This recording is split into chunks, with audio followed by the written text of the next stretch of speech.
We're advised to start giving sex education to our kids from age 2, but at every stage, give them the bite size fit for that age.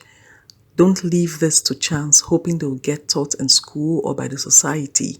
Yes, they would, but will it be the right teaching and bite size for their age?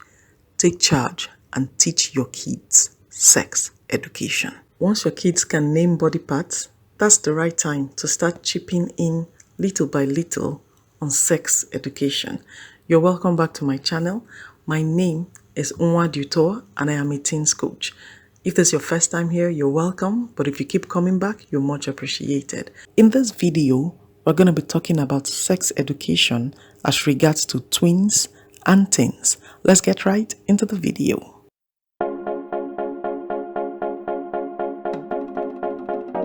The teens age, and for early bloomers in twins, is an experimental age.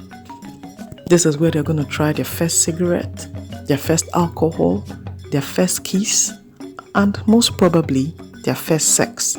And if you've not been having sex education with your children, it will be a little bit awkward. Did I say a little? It might be a whole lot awkward, but this has to be done. So think about this. Pick which pain you want. The pain of having the talk now with all its awkwardness, or not having the talk at all and facing a child who is out of control in time to come. So which would you prefer? To leave it to luck, believing that your child will make the right decisions, or to think a bit of strategy should be involved and taking time to actually teach them concerning this? So things that could help you when you're talking to teens and twins. Yes, for these older ones, they might look at you. If you've not been having this talk with them, they will give you the look as in, no, we aren't doing this. But prepare their minds. Let them know that henceforth, we're going to be having sex education. When you prepare their minds, it makes them not give you the full awkward look. They are ready to listen and probably ask you some questions that will make you go, what made me start this lesson?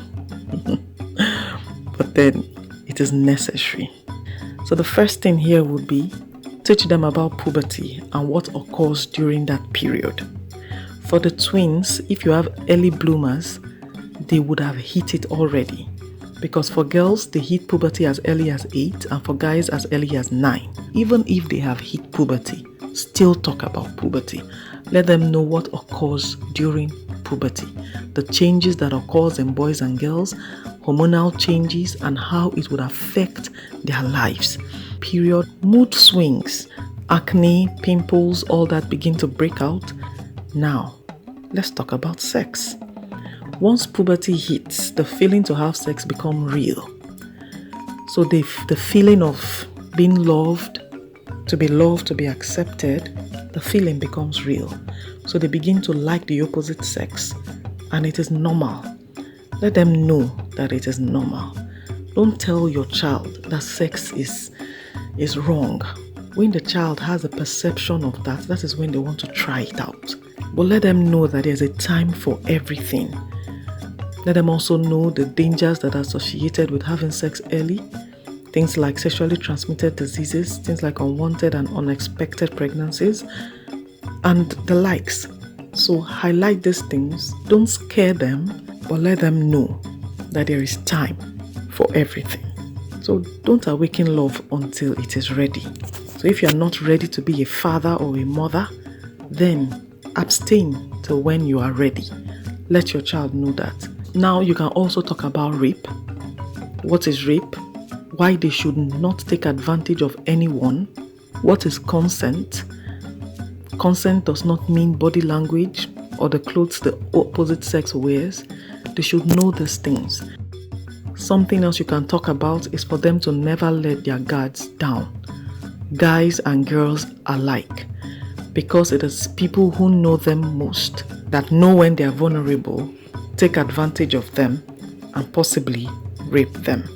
Then be prepared for any question. You are going to be letting them know that you are open to any question that they have, whatever it is that they want to say.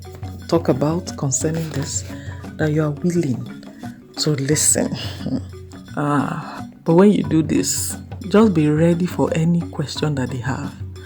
One that they will ask that will shock you just might be this. What choices did mom and dad make when they were teenagers?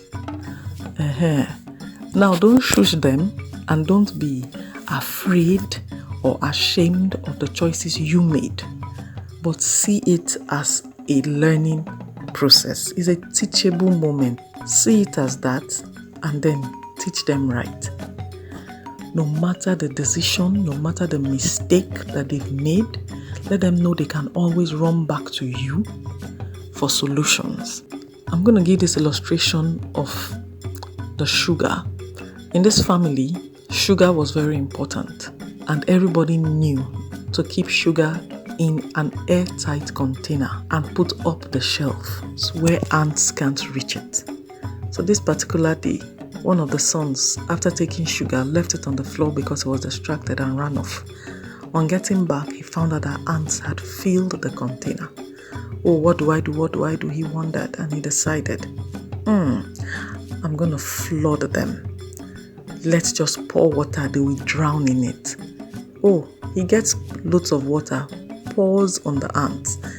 Of course, the ants and the sugar all were in water. The water gets everywhere, even to the living room. The rug is soaked, everything is soaked. And you walking in, you parent, and you feel on your rug water, you are wondering what's going on.